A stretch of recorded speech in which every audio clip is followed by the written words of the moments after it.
Pag wala kang pamalit na nabasag mong granite,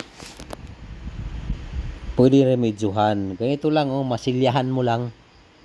Pagkatapos mo masilyahan, matuyo, lihaan mo ng lihaan, pakinisin mo. Pagkatapos, siyempre kulayan mo rin na magkaparehas silang kulay doon sa dati na kulay dyan sa granite. Ayan, oh, kagaya sa kanyo, hindi na halata, di ba? Di okay kayo. Hindi ka na nagpalit ng bago. Ayos naman ito na ginawa nilang pangpurma sa para paggawa nila ng moldura. Ano, plastic. 'Di ba? Okay kayo. Ang ganitong style daw, makakatipid ka nga.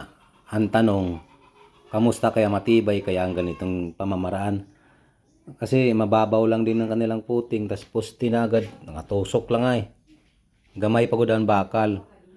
Dayon, hindi yan lagyan ng mga bato yung kanilang pinaghukayan para sa puting ba. Tapos saka na sila maglalagay ng bakal para taibim. Baga papatungan muna nila ng 2 patong na hollow bricks. Ano sa palagay nyo guys? 3 patong pala oh, bago sila magtaibim. Makatipid nga, kamusta kaya ang tibay nito? Ganito guys ang diskarte niya pag mag-installa siya ng tiles.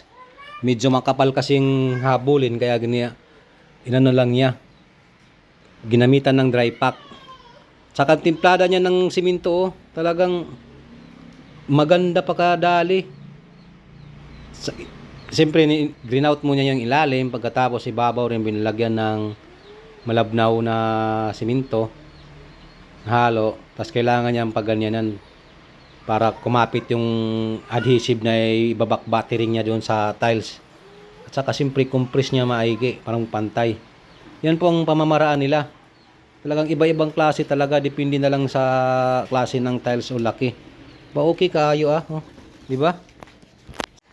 Yung nakita mo yung tropa mo, kasi nga magbubuhos nga siya diyan. Eh sinabihan mo siya na pre, palagyan mo ng support dito sa gilid sa ilalim. Huwag lang plywood ang ilagay. Walang ka lakas-lakas yan. Pag nilagyan mo ng buhos yan, laglag.